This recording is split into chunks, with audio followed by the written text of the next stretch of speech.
아멘. 성령 하나님께서 오늘도 여러분 각자 가운데 함께 계실 줄로 믿습니다. 아멘. 우리가 세상을 사는 것에 비유해서 흔히 광야에 비유하곤 합니다. 광야는 메마른 황무지죠. 그래서 사람이 살기에 굉장히 척박한, 어떻게 보면 불가능한 그런 땅입니다. 마실 물도 없고 또 농사도 지을 수 없고 그래서 뭐 양식도 없고 그래서 광야를 살아내기 힘든 고난의 땅. 그래서 인생의 여정을 광야에 비유하고 또 모두가 그 비유에 공감하는 것은 나그네 인생길이 결코 쉽지 않기 때문일 겁니다. 이진희 목사님이 쓴 광야를 읽다라는 그런 책에 보면 그 인생을 광야에 비유하면서 다음과 같은 글을 적은 그런 내용이 있어요. 잠시 한번 제가 한번 읽어드릴게요. 지난 주보에도 계속 우리 이달의 책으로 이제 선정된 책인데요. 거기 이런 대목이 있습니다. 20대, 30대는 인생이 마치 산에 오르는 것 같이 보인다. 그들에게는 인생이 확실하다. 노래하면 다 할 수 있을 거라고 여긴다. 노력하면 다 할 수 있을 것이라고 여긴다. 무엇인가 해내고 말겠다라는 의지로 불타올라 정상을 향해 올라간다.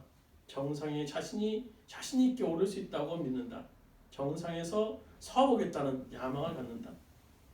그러나 40, 50대가 되면 인생이 다르게 보이기 시작한다. 인생은 정상을 향해 오르는 것이 아니라 언제 끝날지 모르는 사막을 지나가는 것이라는 사실을 깨닫게 된다. 인생이 무언가를 성취하기 위해 사는 것이 아니라 살아남기 위해 사는 것이라는 사실을 절감하게 된다.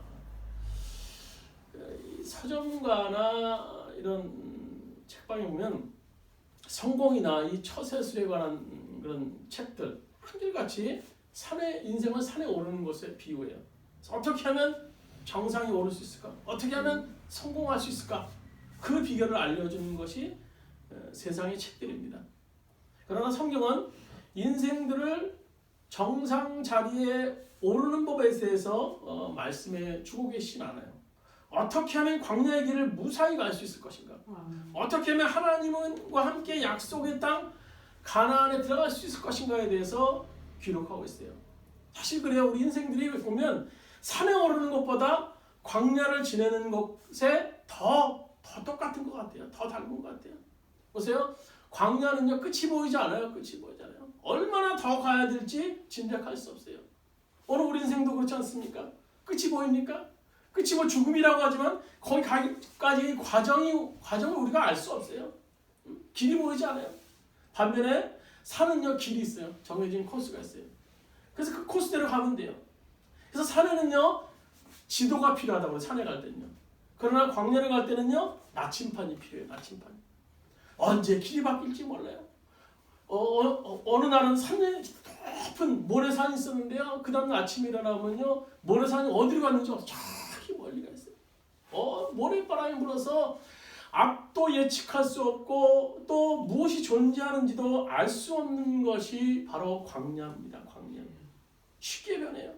모래바람 때문에. 오늘 있던 모래 언덕이 내리면 사라지고 결과가 허다하다라는 겁니다. 인생도 그런 것 같아요. 인생의 여정에 지도가 필요하겠습니까? 물론 뭐 지도를 가지고 시작을 하죠. 뭐 신혼초에나 우리가 인생을 시작할 때 앞으로 내 인생은 이렇게 할까? 뭐 30대 때 40대 때 어떻게 하고 그런 지도를 가질 수 있습니다. 그러나 삶을 살다 보면 그 지도들이 됩니까? 거의 다 지도가 필요 없음을 느껴요. 우리에게 필요한 것은 나침판이 필요해요. 나침판. 그럼 광야에서 하나님께서 오늘 이스라엘 백성들을 무려 40년간이나 굶은 사람 한 명 없이 또 옷이 헤어지는 일 없이 그들을 지키셨다라고 신명기 29장 5절에 말씀하고 계세요. 주께서 40년 동안 너희를 광야에서 인도하게 하셨거니와 너희 몸의 옷이 낡아지지 아니하였고 너희 발의 신이 헤어지지 아니하였다라고 기록하고 있어요. 신이 닳지 않았다. 신발이 닳지 않은 게 뭐 큰 사건입니까? 그렇게 이해할 수 있을지도 모르겠습니다만 이 사막을 일주일 정도 여행해본 사람의 말을 들어보면요. 발 사이에 자그만 모래가 발가락 사이에 끼기 시작하면요. 그 쓸려서 조금 걷다가는요 도저히 그 아픔 때문에 걸을 수 없었다고 합니다. 광야에서 걷지 못한다는 것은요 치명적인 사유예요. 치명적인 사유가 될 수 있어요. 지금 우리는요 척박한 광야 같은 이 코로나라는 그런 상황 앞에 힘겹게 우리가 지나가고 있어요. 이 시대에 필요한 것이 뭡니까? 필요한 것이 뭐겠어요? 그것은요 신발을 닳지 않게 하신 하나님의 은혜가 절실히 필요해요. 지금 어떻게 하든지 아무 상처 없이요 지나가는 이 코로나라는 이런 상황을 지나가는 하나님의 은혜가 필요해요.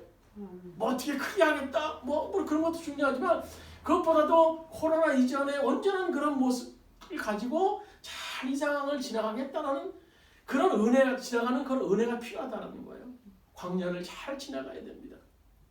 자, 우리 본문에 보시면 우리 본문으로 들어와서 본문에 보시면 이제 광야를 행진하던 이스라엘 백성들이 수르 광야를 지나서 이제 마라라는 지역에 오게 되죠.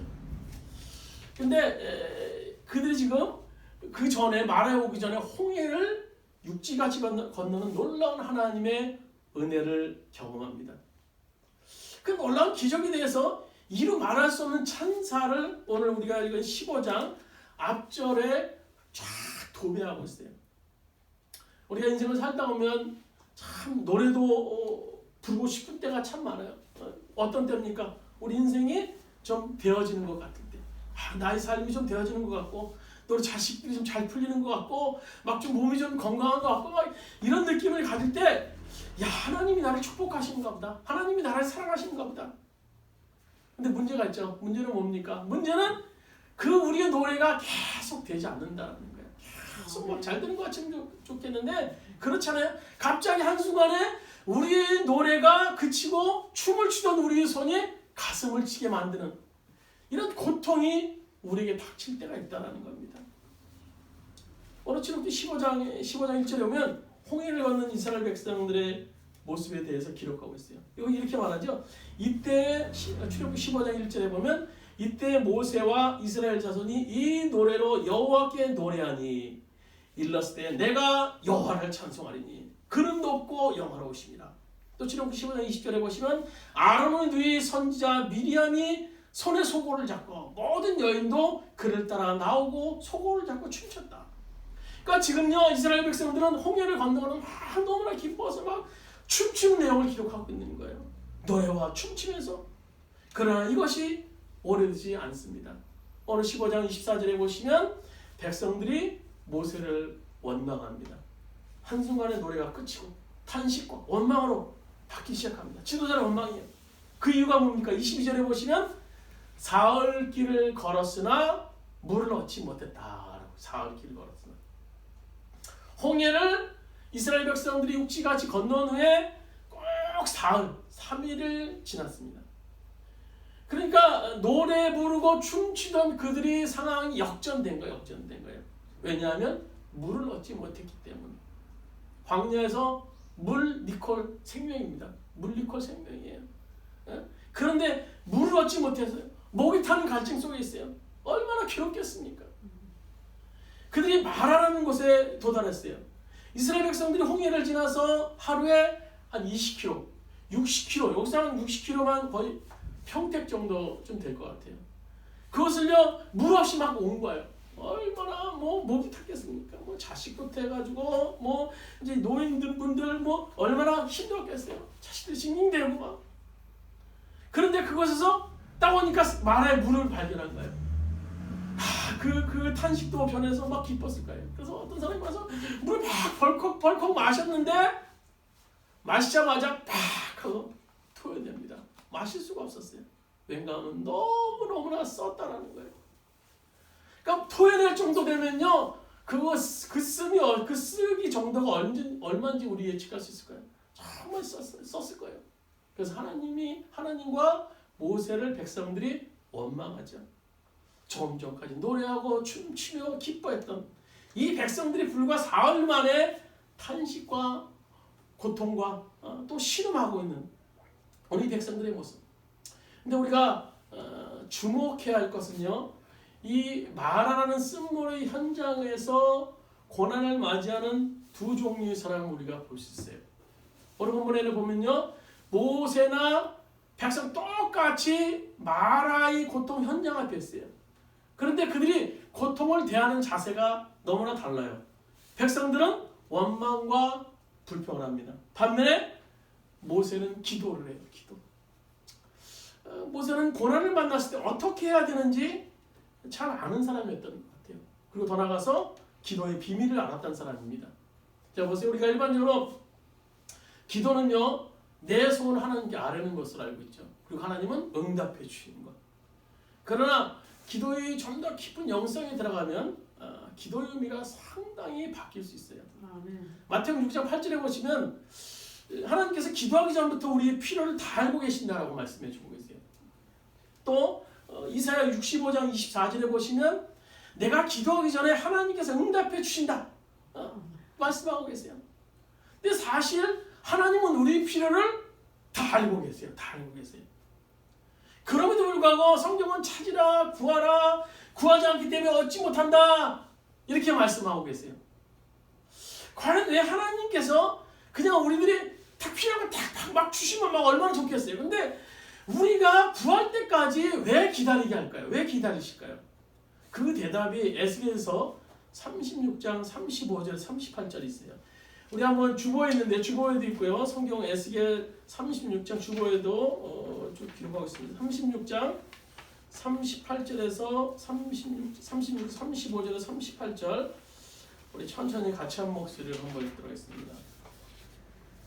사람이 이르기를 이 땅이 황폐하더니 이제는 에덴 동산 같이 되었고 황량하고 적막하고 무너진 성읍들의 성벽과 주민이 있다 하리니 너희 사방에 남은 이방 사람이 나 여호와가 무너진 곳을 건축하며 황폐한 자리에 심은 줄 알리라. 나 여호와가 말하였으니 이루리라. 주 여호와께서 말씀하셨느니라. 그래도 이스라엘 족속이 이같이 자기들에게 이루어주기를 내게 구해야 할지라. 내가 그들의 수요를 양떼같이 많아지게 하되 제사드릴 양떼 곧 예루살렘에 정한 절기의 양 무리가 같이 황폐한 성읍을 사람의 때로 채우리라. 그리한즉 그들이 나를 여호와인 줄 알리라 하셨느니라. 아멘. 오늘 보세요. 이스라엘 백성을 통한 하나님의 계획이 뭡니까? 오늘 35절에 말씀하고 계시죠. 황폐한 땅을 에덴 동산같이 회복시켜 주신다는 거예요. 하나님의 약속이에요. 너희가 지금 포로 생활 속에 어려움 중에 있지만 좀 있으면 그 황폐한 땅을 에덴 동산같이 회복시켜 주신다는 거예요. 아멘. 그것을 위해서 이스라엘 백성들이 어떻게 해야 된다고 말씀하고 계세요.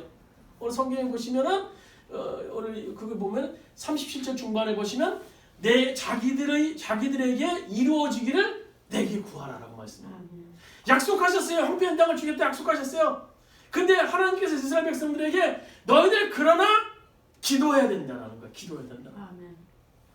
그러면 결국 이스라엘 백성들이 그 기도를 통해서 황폐한 땅을 에덴 동산으로 회복시켜 주시겠다라는 그런 약속을 이루기 위해서 기도하신다면 우리가 그 이스라엘 백성들이 무엇을 깨닫게 되겠습니까?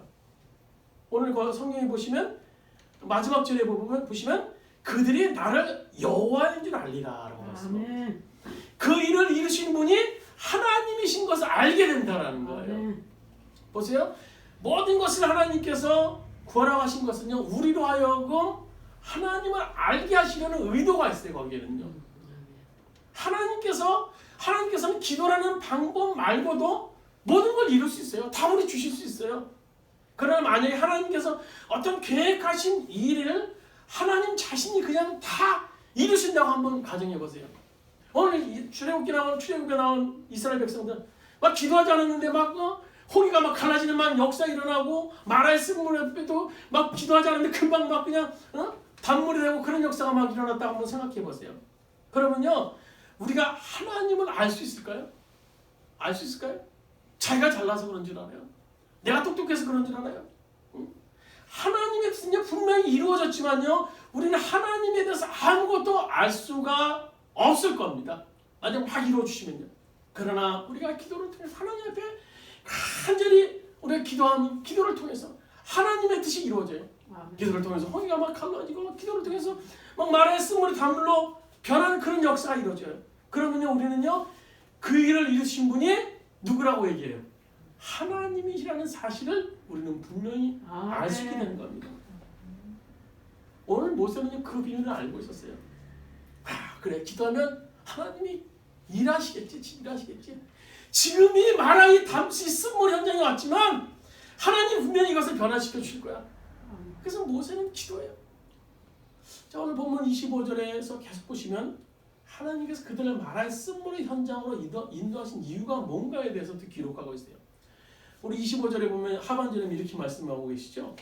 거기서 여호와께서 그들을 위하여 법도와 율례를 정하시고 그들을 시험하시세요. 기록하고 있어요. 그러니까 첫 번째로 그들을 오늘 마라의 쓴물 현장으로 인도하신 이유가 뭔가 하면 시험하기 위해서요. 이스라엘 백성을 시험하기 위해서. 그래서 25절에 우리가 읽은 그 시험은 그 단어 영어 성경은 테스트예요. 테스트. 그러니까 이것은 교육적인 의미의 테스트입니다. 하나님께서 이스라엘 백성들을 시험하기 위해서. 여러분 시험 그러면 와 시험 너무나 좋다. 야 시험 날짜가 오면 너무 나 기다릴 거야. 시험 날짜를 막 고대하면서 설레는 마음으로 기다리는 사람 있습니까? 시험은요 다 힘들어요. 막 쪽지 시험도 힘들고요. 어렸을 때 보면 초등학교 다닐 때 보면 조그만 시험 본다고 막 떨려요. 며칠 후에 시험이다 그러면 힘들어요. 그러니까 시험은 참 힘들어요. 그러나 그 시험이 필요 없다라고 얘기할 수 있는 분은 없을 거예요. 시험은 우리의 현 상황을 확인할 수 있는 거예요. 그래서 시험을 통해서 내 실력이 얼마나 되는가, 내 상태가 어떻게 되는가. 그래서 그 결과를 보고서 내 부족한 것을 채우고, 그래서 나를 연단시키고 나를 실력을 쌓게 하는 것이 바로 시험이라는 겁니다. 시험. 그럼 하나님이 오늘 어떤 의도를 가지고 본문의 이스라엘 백성들을 시험하셨을까 하는 거예요. 오늘 우리가 앞에도 말씀드렸던 것처럼 15장 1절이나 15장에 쭉 말씀한 것처럼 이스라엘 백성들이 지금 노래와 춤을 추기 시작했어요. 그들이 노래와 춤춘 것은 바로 14장에 홍해가 육지같이 갈라지는 역사, 정말 놀라운 역사를 경험했어요. 기적이 일어났던 겁니다. 그들은 홍해를 육지같이 건넜습니다. 그런 놀라운 그 기적을 경험하고 나서 어찌 춤이 안 나오겠어요? 어찌 찬양이 나오지 않겠습니까? 죽음 가운데 살아났고 막 원수들이 물속에서 막 죽는 모습. 얼마나 그들이 자선 되대로 그 애굽 사람들에게 괴로움을 당했겠습니까? 노예처럼 살았던 이스라엘 백성이에요. 자기 부모를 그렇게 괴롭혔던 그 애굽 사람들, 그 사람들이 처참했던 그 삶을 뒤로하고 나온 그 현장 속에서 홍해 속에서 오늘 애굽의 그 수많은 병사들이 막 죽는 그런 모습들을 이스라엘 백성들이 봅니다. 정말 자기네들이 죽을 줄 알았는데 이 백성들이 춤을 추고 찬양했던 거예요. 근데 이제 장면이 싹 전환되죠. 사흘 후에 장면이 쫙 이제 영국으로 말하면 이제 그런 막 시끄러운 장면이 지나다가 이제 조용한 장면으로 딱 사흘 후에 변하는 거예요. 하나님이 상을 완전히 바꿔놓으세요. 목이 타는 갈증 속에 막 헥헥거리면서 백성들이 행진을 합니다. 그래서 가까스로 이제 기쁨 가운데 마라에 도착해서 물을 마셨지만 토할 수밖에 없었어요. 쓴물 있는 마라의 현장으로 하나님께서 인도하고 계세요. 이 시험의 현장은요, 이스라엘 백성들이 믿음의 현주소를 보여주는 한편 또 이들이 벌거벗은 모습을 적나라하게 나타내는 현장이 현장. 조금 전에 하나님을 찬양하고 춤췄던 것, 하나님 때문인지 아닌지를 하나님께서는 달아보시는 거예요. 달아보시는 거예요. 야, 너 홍해 건널 때 또 내가 불 켜는 거 구름 켜는 때 나 찬양했지? 나 하나님 사랑합니다 막 찬양했지? 그게 진짜냐? 그게 진짜냐? 그래서 하나님께서 마라의 쓴물 현장으로, 고통의 현장으로 인도해 주시고 계시는 거예요.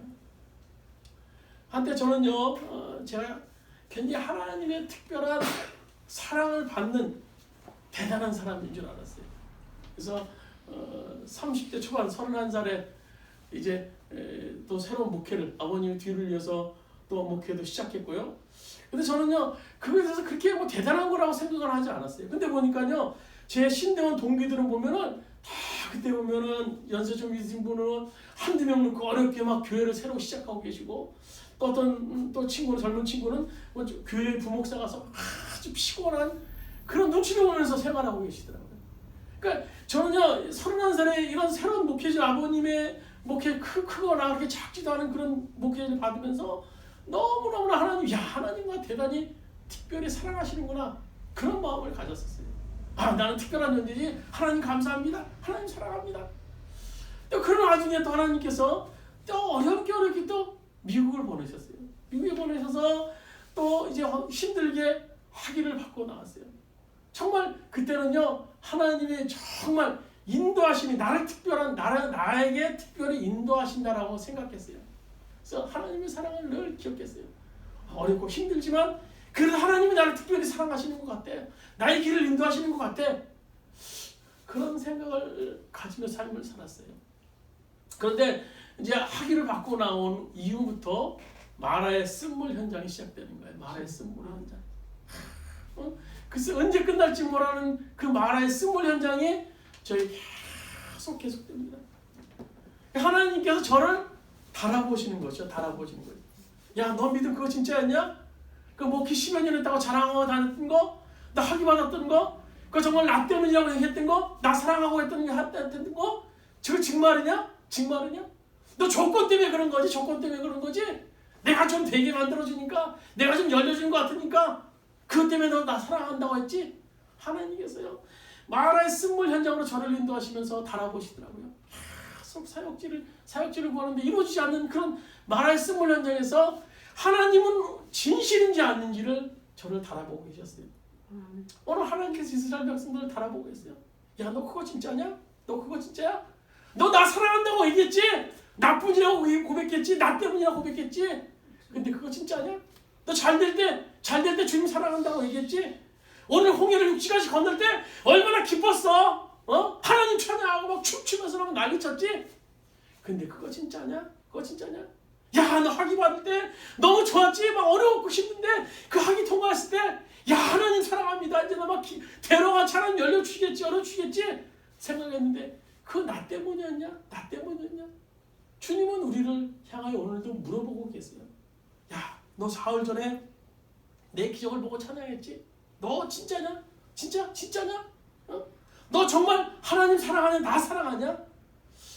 그러면서 마라의 쓴물 앞에서 오늘 하나님께서는 이스라엘 백성들을 시험하고 계셨다는 겁니다. 하나님을 사랑하는 백성 가운데는요 두 가지 종류가 있어요. 두 가지. 하나는요 자기를 사랑하기 때문에 하나님을 사랑하는 사람이 있어요. 또 한 사람은요 정말 진짜예요. 하나님을 사랑하기 때문에 하나님을 사랑하는 사람, 그건 진짜입니다. 자기를 사랑하기 때문에 하나님을 사랑하는 사람은요 내가 신앙을 가지는 것이 나에게 위대하다고 생각했기 때문에, 나에게 훨씬 이익이라고 생각했기 때문에 믿는 사람이 있어요.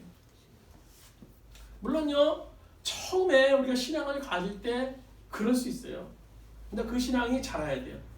그런데 여전히 어린아이같이 신생아처럼 그 신앙이 머무르 있다는 문제예요. 10년, 20년이 지났는데도 여전히 젖병 빠는 신앙생활이에요.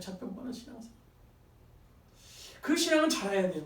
조건 때문에 하나님을 사랑하는 것이 아니라 하나님을 조건과 상관없이 사랑하는 성도까지로 자라야 됩니다. 아멘. 그래서 길거리 지나가도 주님 생각하면 미친 사람처럼 웃음이 나와야 되고요. 그냥 하나님 생각하면 좋은 거예요. 그냥요. 아멘. 골리앗 같은 인생의 장애물 앞에서도 하나님을 생각하니까 아니라 걱정이 하나도 안 돼요. 아멘. 지난번 설교도 말씀하셨죠. 우리 사람들이 우리를 보면요, 야, 저 뭐 믿는 구석이 있나 보다. 뭐가 믿는 구석이 있나 보다. 저 사람 미쳤나 봐. 코로나 상황에서 저렇게도 뭐가 기쁜지 뭐가 즐거운지 항상 저렇게 웃고 다니네요. 정말 이런 정도로 돼야 됩니다. 그래서 우리 본문의 이 마라의 쓴물 현장은요, 이스라엘 백성이 정말 하나님 자신을 사랑하는지에 대해서 시험하고 있는 현장입니다. 그러므로 여러분, 우리가 고난이 올 때 기억하십시오. 그것은 시험일 수 있습니다. 그래서 더 하나님의 뜻을 찾기 위해서 기도와 말씀의 자리에 서야 될 것입니다. 아멘. 하나님, 나 이 코로나라는 이런 상황 오늘 2020년 지나는 이 시험 통과할 수 있도록 주님 도와주세요. 통과할 수 있도록 도와주세요. 이것을 떨어지거나 낙심하거나 좌절하는 것이 아니라 하나님의 은혜로 통과할 수 있도록 도와주세요. 이 시험 통과할 수 있도록 도와주세요. 오늘 기도하시는 여러분 되시길 바랍니다. 오늘 말씀을 현장에서 인도하신 하나님이 인도하신 그들을 인도하신 이유 또 하나는 뭡니까? 고난 뒤에 영광이 있음을 알게 하기 위해서예요. 우리 27절 같이 한 목소리로 한번 읽어보겠습니다. 27절입니다. 오늘 본문 출애굽기 15장 27절 같이 읽어보겠습니다. 그들이 엘림에 이르니 거기에 물샘 열들과 종려나무 이른 그루가 있는지라 거기서 그들이 그물 곁에 장막을 치니라. 이 마라라는 장소에서 엘림까지 지금 그들이 마라에 왔죠. 수르광야를 지나 출애굽해서 지금 홍해를 건너고 홍해를 건너서 수르광야를 지나서 마라에까지 왔어요. 마라까지. 근데 마라에 조금 떨어진 곳에 엘림이 있어요. 엘림이 있어요. 한 10km? 그러니까 반나절 정도 그들이 행군성부터 반나절 정도면 갈 수 있는 거리예요. 그러니까 멀지 않은 거리라고 볼 수 있어요. 거기에는요 물샘 12개가 있어요. 네. 또 오늘 70여의 종려나무가 있어요. 사막에서는 물 한 방울도 정말 귀중해요. 근데 샘물이 하나도 아니라 12개. 또 그늘이 얼마나 절실합니까? 그는 70여 그루의 종려나무가 얼마나 황홀한 오아시스예요. 이 마라, 바로 저 건너편에 멀지 않은 곳에 하나님이 준비하신 그 엘림의 풍성함이 존재하고 있었다는 거예요. 어떤 오아시스와 비교할 수 없는 그 오아시스가 그들을 기다리고 있었어요. 준비되어 있었습니다. 그런데 이스라엘 백성들이 지금 힘들어요. 물론 물이 없어 힘들합니다만 더 나아가서는 엘림을 볼 수 없었기 때문이에요. 엘림이 보이지 않거든요. 그러나 믿으면 볼 수 있었을 거예요. 아멘. 뭘 믿어요? 하나님의 그동안 인도하심에 대해서.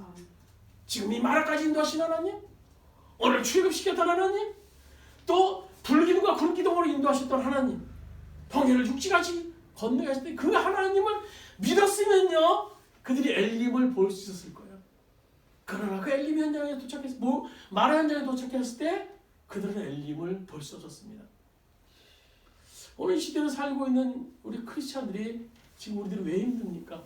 왜 힘들어요? 간단해요. 주님이 보이지 않거든요. 주님이 보이지 않아요. 통통의 세상은 코로나밖에 안 보여요. 코로나. 코로나로 인해서 막막한 현실입니다. 텔레비를 틀어도 코로나. 사람 만나도 코로나. 그러는 동안에 주님은 좀 사라져요. 주님은 사라져요. 내 안에 두려움만 앞섭니다. 어떻게 주님이 보이지 않아 한숨만 나옵니다. 오늘 사실 이스라엘 백성들은요 마라에서 하나님의 시험에서 실패했습니다. 그러나 여러분 보세요. 오늘 우리는 말씀 속에서 엘림의 영광을 본 우리는요 얼마든지 이 고난을 이겨낼 수 있을 줄로 믿습니다. 우리 엘림의 영광을 봤어요. 이 마라의 고통의 현장, 이 힘든 현장을 지나면요 주님께서는요 12 샘물과 70여 그루의 종려나무 그 오아시스의 황홀함을 준비해 놓으셨다는 사실을 우리는 알 수 있어요. 그래서 우리도 이 코로나라는 이 고난의 터널을 잘 통과한 후에 우리가 고백할 수 있어야 돼요. 누구의 고백까지? 이와 같은 고백을 우리가 할 수 있어야 되는 겁니다. 내가 주님께 대해서 이전에는 여호와 하나님께 귀로 들었습니다. 그러나 내가 이 고난의 이 이루어갈 수 없는 고난, 이 아픔의 고난을 통과한 후에는 내가 하나님께서 나와 함께 하시는 것을 눈으로 주를 배웠습니다. 아멘. 오늘 이 고백이 우리 고백이 되어야 될 줄 믿습니다. 내가 주님에 대해서 지식적으로 알았어요. 주님에 대해 이런 분이라는 걸 알았어요. 그러나 오늘 힘든 이 여건, 이 힘든 이 코로나라는 상황, 나에게 닥친 이 고난의 순간을 내가 잘 이겨하고 잘 극복하고 봤더니 주님이 나와 함께 하셨다. 이제 눈으로 주를 배웠습니다. 이런 고백이 우리 고백이 되어야 된다는 겁니다. 여러분이 고통 속에서 살아계셔서 함께 하시는 실존적인 하나님을 경험하게 된 겁니다. 그렇다면요, 고통은 뭡니까? 하나님을 만날 수 있는, 오늘 본문의 제목대로, 오늘 성경의 제목대로 하나님을 만날 수 있는, 하나님을 경험할 수 있는 장이에요. 장.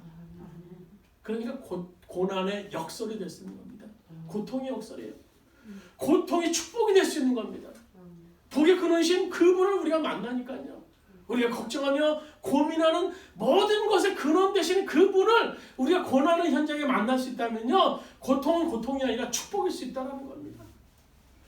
말씀 마치도록 하겠습니다. 이 코로나 팬데믹이라는 이런 상황이 힘들고 어렵습니다.